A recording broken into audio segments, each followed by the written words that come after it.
You're listening to the Hockey Podcast Network. New shows every day. Find us at thehockeypodcastnetwork.com or wherever you get your podcasts from.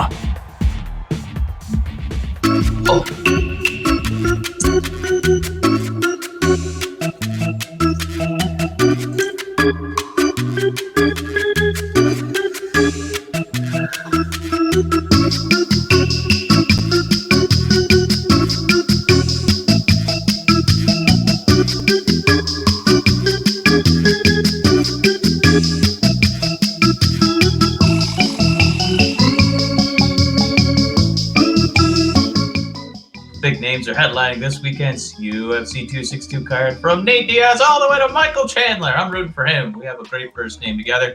There will be no shortage of action. DraftKings Sportsbook, the official sports betting partner of UFC, has a heavyweight offer for this weekend's fight with 100 to 1 odds. Those are pretty good odds. I like them a lot. One fighter will be walking away with the belt. The other one will have to go buy a belt because they don't give two belts, one to the loser.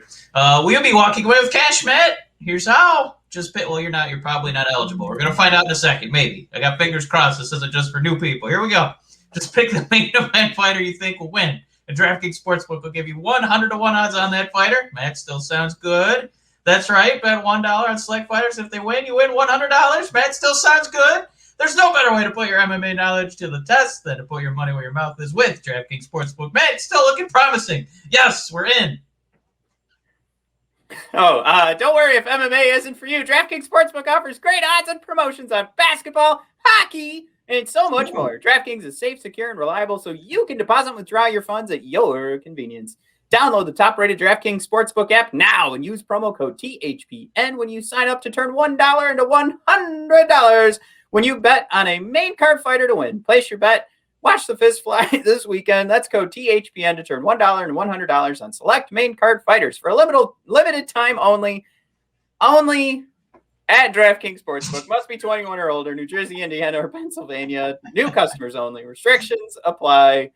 See DraftKings.com/sportsbook for details. Gambling problem? Call 1-800-GAMBLER or in Indiana 1-800-9-WITH-IT. But yeah, you want to hit those UFAs? Matt, we've been waiting a while for some of these. They're really going to clear up and, give Yzerman basically almost an empty cap sheet to work with next season to really double down on that, UWM on the helmets. And my God, we're just going to be doing hockey brokerage deals here in the offseason as we just pick up guys and throw in a draft pick. It's because a lot of these contracts are, they're up. But yeah, we wanted to try and see if we wanted to bring any of these guys back, and we had a ranking system here, 1 through 4. Matt only let me name the 4th one, so that's the only fun one. The other ones are all responsible names, but here we go. So there's 4 ways we're going to rank these players. Number 1 is a Steve Yzerman, which means this player's here for the long haul. Even after they hang up the skates, they are going to hang up those skates and pull down a necktie and dress shoes and be part of the Red Wing brass tags for years to come. Matt, the second tier down is here. You did bring up the best example of that, though, is also a Chris Draper. But continue. Well, that undoes our whole ranking system if you're going to be a Chris Draper. All right, but Matt, he's here forever, and he goes into the we might have to redo the RFAs then because there's a few Drapers I think we're in there. All right, Matt. The next tier down is here and safe for now, which is what we're going to call a Dylan Larkin. And then 1 tier below that is the Anthony Mantha. I'll sign him, but we're definitely going to be keeping an eye on that one because they might be trade bait. And then the only one that Matt let me name was an Oof Samuelson. And it means we're basically getting 1 year of these guys or they're gone. There could be a lot of oofs in this. And this is going to be an oof-heavy portion of and we do know it's Ulf. But oof is more fun to say. Matt, we're going to start off here with Darren Helm on the ranking system. Yzerman all the way down to oof. Matt, where you got Mr. Helm? Well, we have 1.1 million is where Evolve, and we got all of these numbers for expected salary from Evolving Hockey. We are Patreon members, so I highly recommend you guys check that out. It's pretty tasty. Well spent. Yeah. Mike, I mean, here's the thing. I was about to say a lot of these guys are going to end up being oofs because that was the strategy. Like Steve went into this saying, I'm going to have all these oofs, and their contract's going to expire. Yeah. It'll make things easier to manage for me going forward. But this is the start of it, right? Like, it's just, is he going to stick around? Because we know Darren Helm. We do still have to ice a team, as we like to say. So I think a lot of that's going to come into play here. I want to say oof, but if they get him at that low 1 million, which of course they have all the calorie. Oh my God, salary cap. Yeah. They have all the calorie sap in the world. So, I'm tired. They have all the salary cap space in the world. So do they need to sit here and go, oh, we'll save $1 million on Darren Helm's contract? No, I think the easier thing is just to go buy Darren and pick up somebody else. But I think I'm going to put him middle. I'll side him, but and Oof Samuelson. You know what? That's bullshit, right? I shouldn't do that. All right. I'm going to put him on. I'll side him, but like it's going to be short term. There's very little chance he's coming back next season or the season after that. I think this is arguably the toughest one to categorize because I feel like in some capacity he would still have value to other teams as a fourth line, kind of a grind him up player. But he's still got some speed and man, look at that breakaway. Sometimes maybe he didn't score, but look at that breakaway. There he goes. I guess. I mean, he's the two I'm leaning towards.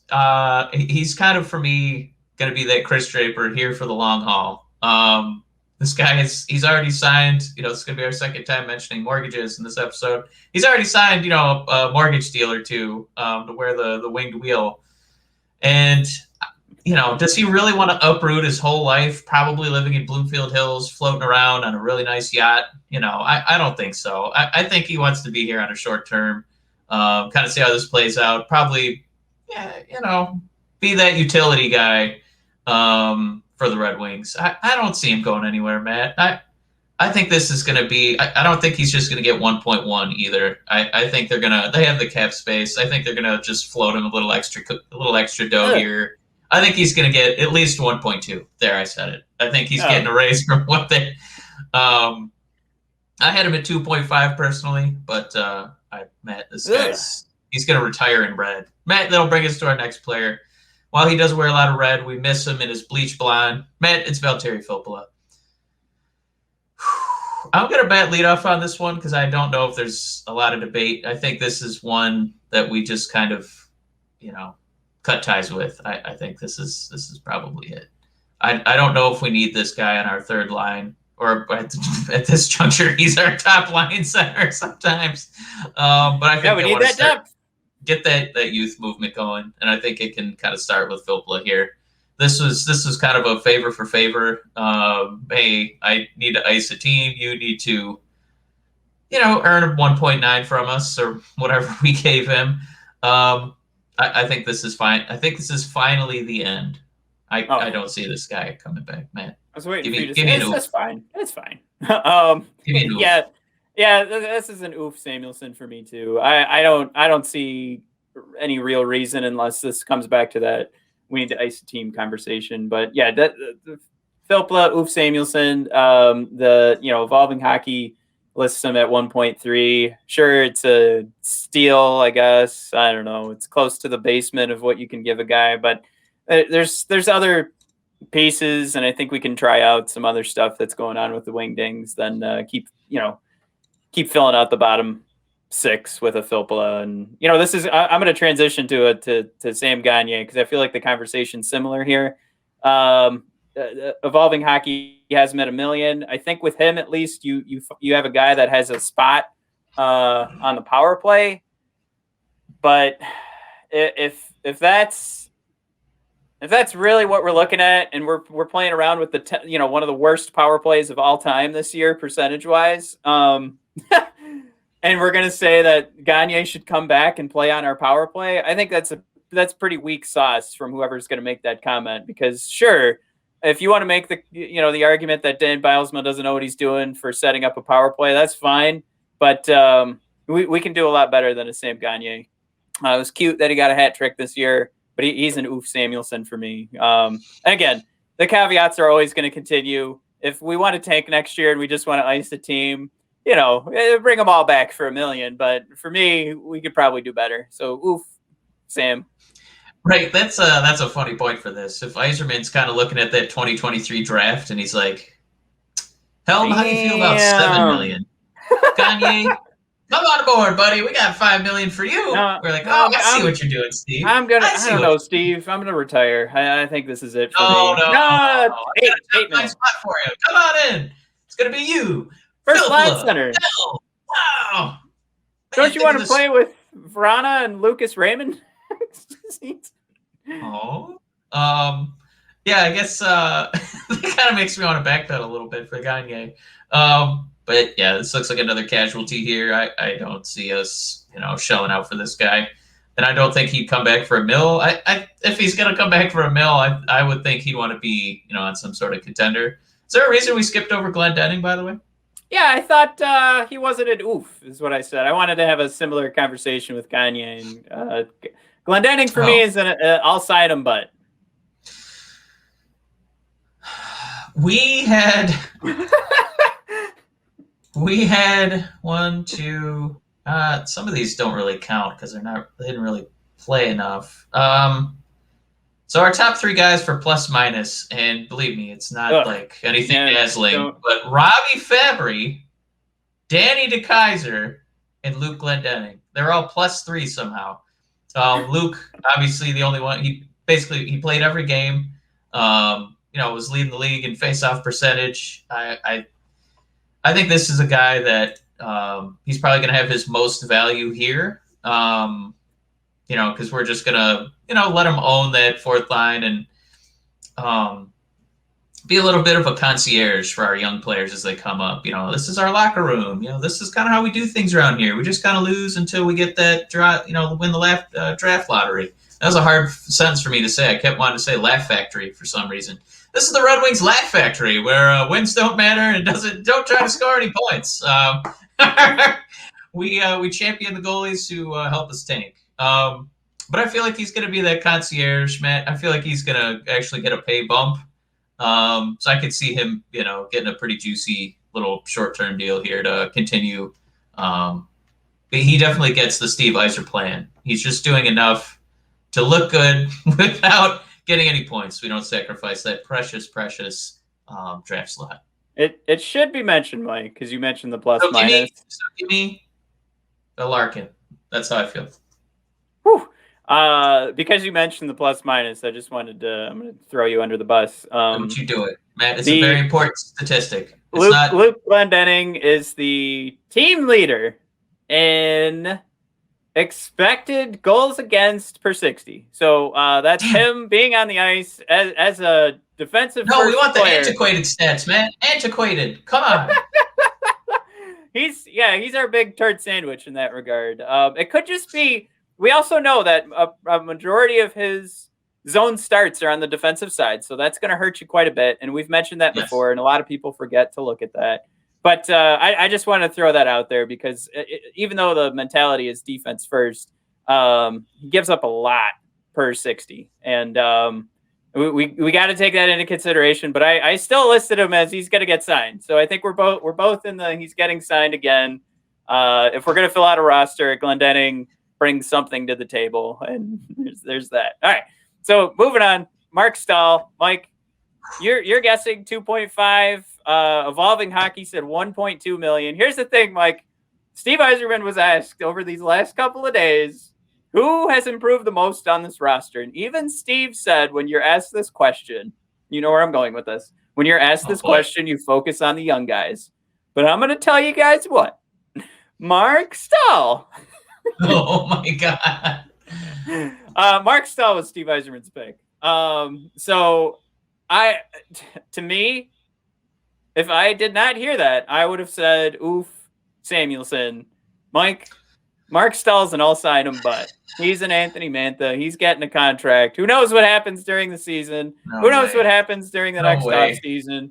I think Mark Stahl's sticking around, and Steve Yzerman is putting the bait out there. He's planting the seed. No, he is not gardening this plant. No, he's not planting any seeds, Matt. Who?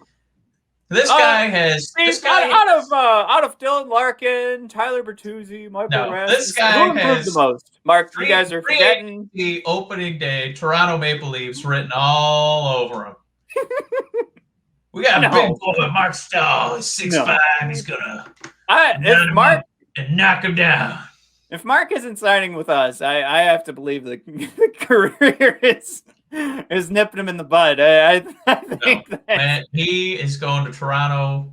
Bet my bottom dollar. Get the DraftKings on the horn. What's the odds on Mark Stahl being a Maple Leaf? It's going to happen.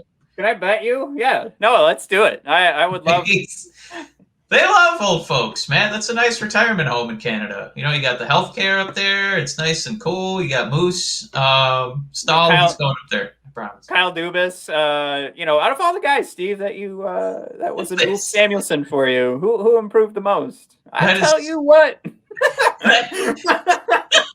That is stunning commentary by Yzerman for most improved, because I thought we liked him at the beginning of the season, and then he was kind of and then he kind of finished the season.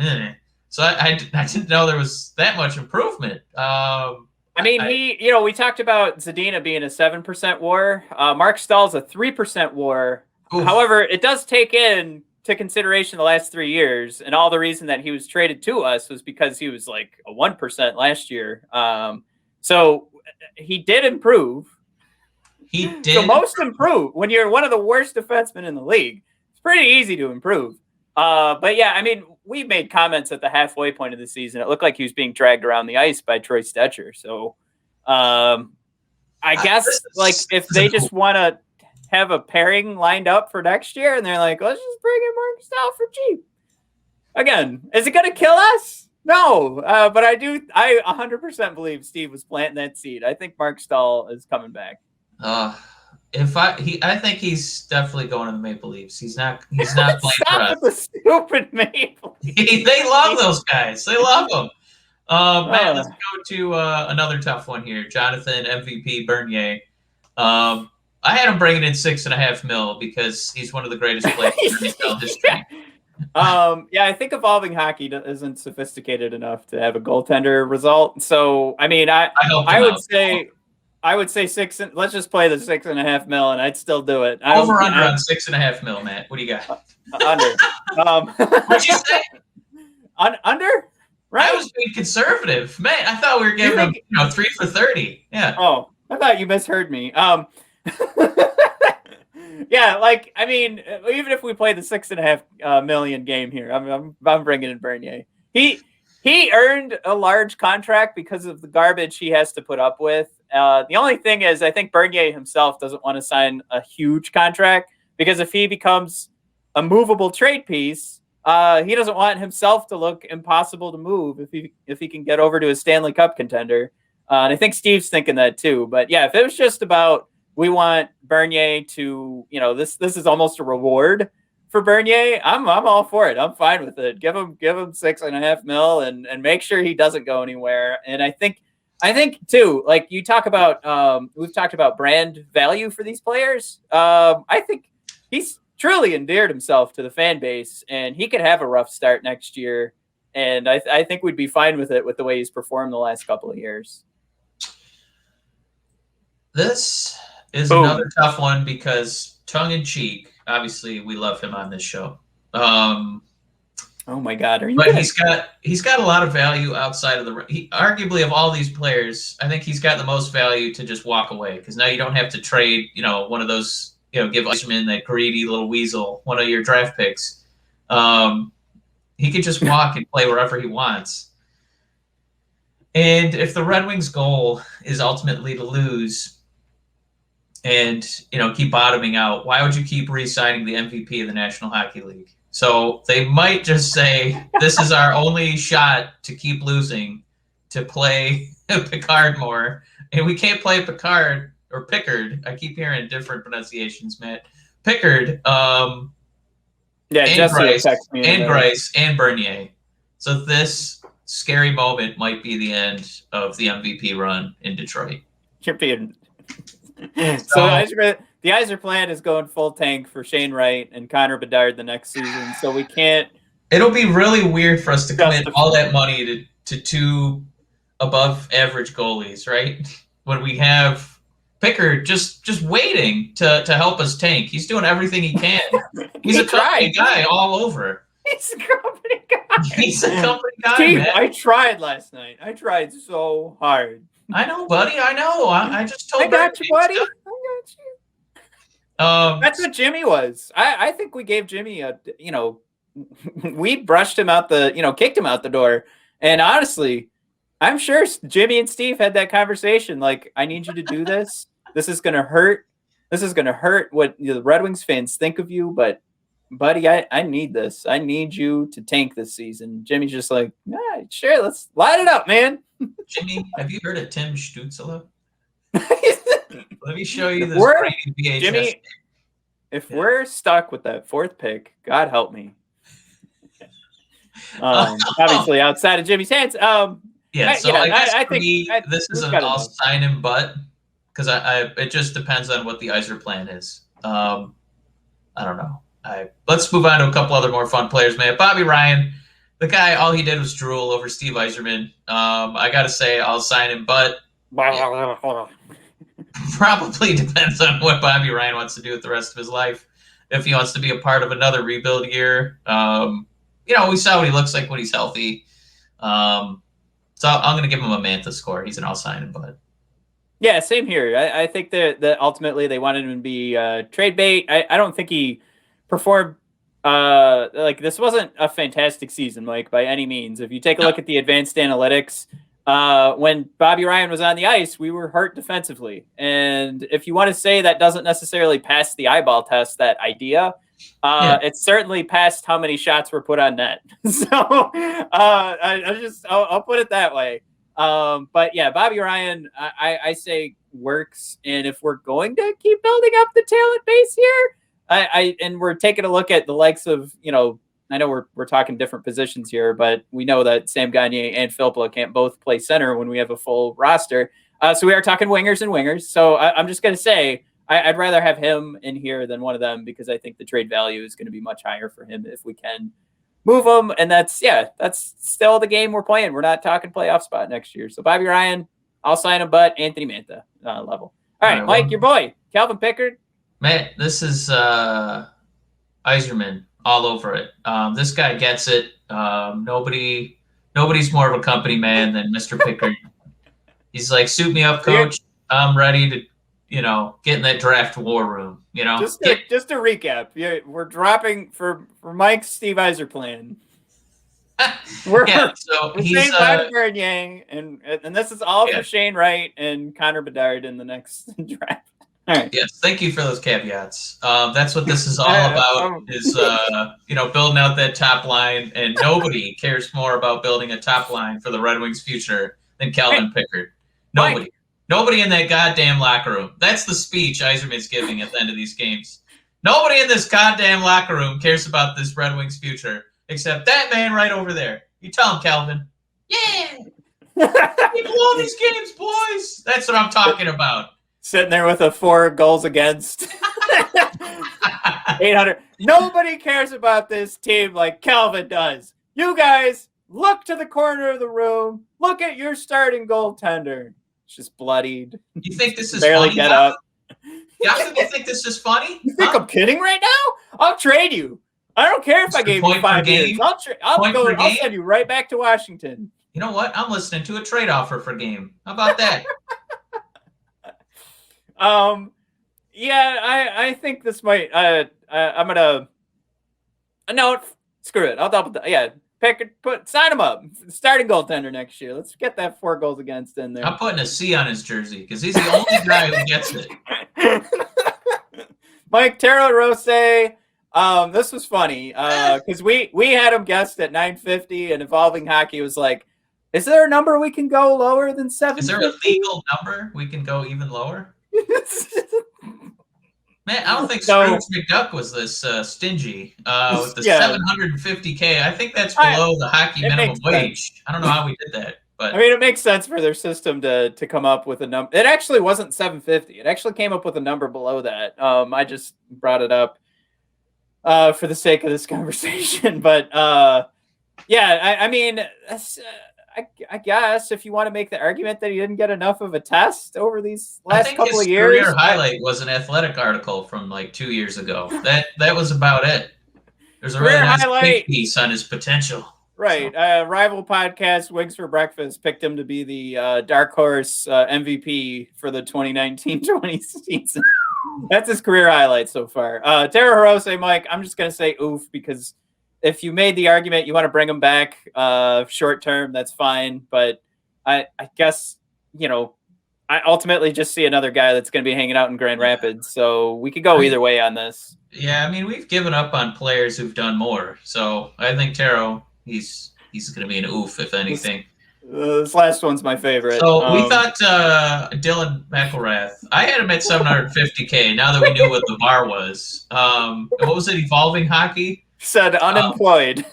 Just said unemployed. Yeah, there's no number that made sense for him to get a new contract. According to Evolving They didn't Hockey. even have him, selling lawnmowers at Home Depot. They just said unemployed. New job. All right, new career is what I mean. Yeah, they had him on monster.com. That's what they said. Yep, he's setting up his state of Michigan. How do you get paid if you put in there professional hockey player? Like what?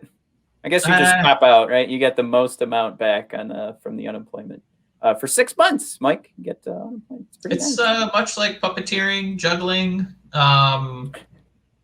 stick handling. They're all kind of in the same vein of usefulness. In the 9 to 5 sphere.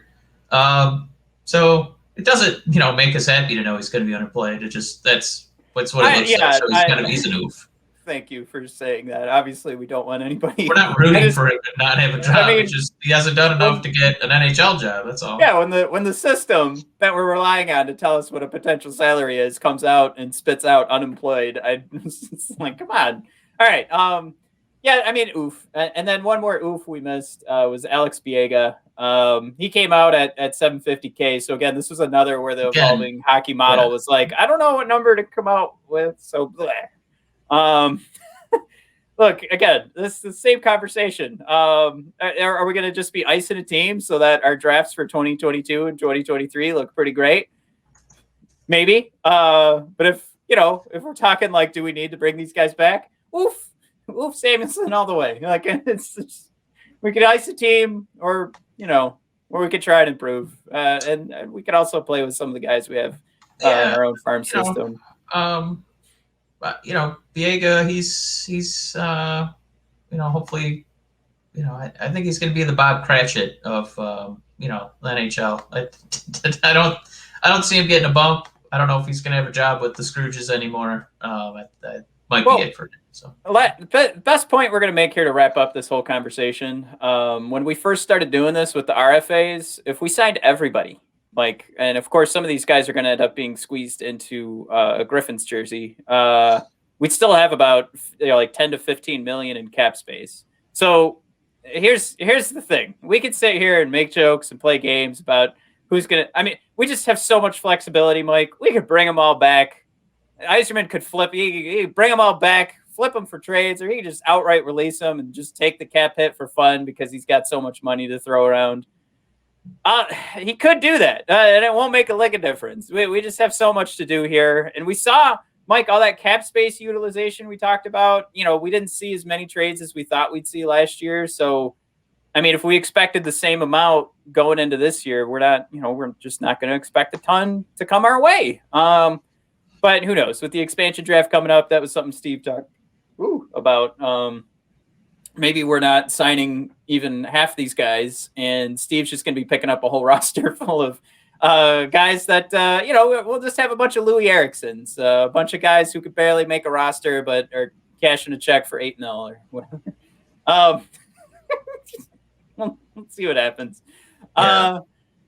Yeah, so I guess with that, Mike, that wraps up the UFAs. I think ultimately we're agreeing that there's a shot for Helm, Glendening. We made an argument for Gagne. Oh, no, let's just throw Gagne out. Helm, Glendening, Mark Stahl, Bobby Ryan. What's our official comment on Jonathan Bernier? I said I'm bringing him in. Mike, you can't have him back because he plays too good. He's out of here. You're not a team player anymore, John. Yeah, we're looking for company guys at this point, Bernier. You're not getting the point. All right, the point is to stop saving. Just let them in, all of them. So yeah, I think he's done, and I think it's going to be Pickard. Going to be your number one goaltender next year. All right. So that I can't wait to see the comments on the YouTube page for this one. So that wraps up. That wraps up our UFA talk, and we've got our season wrapped. Let's sail off into the sunset. We went pretty long here. I think we got 2 episodes. Mike. I'm pretty sure this is 2 episodes. We did it! Woo! All right, thanks for tuning in, everybody. Let's sail off. Mike, enjoy your trip to Ohio. Ugh. Well, the Columbus Zoo is nice, okay? I saw a manatee yesterday. Beautiful. Great. And I wasn't even at the zoo yet. That was an Ohio joke. Sorry. Zing. Okay. Yeah. All right, we can sail off. All right, thanks for tuning in, everybody. Have a good one.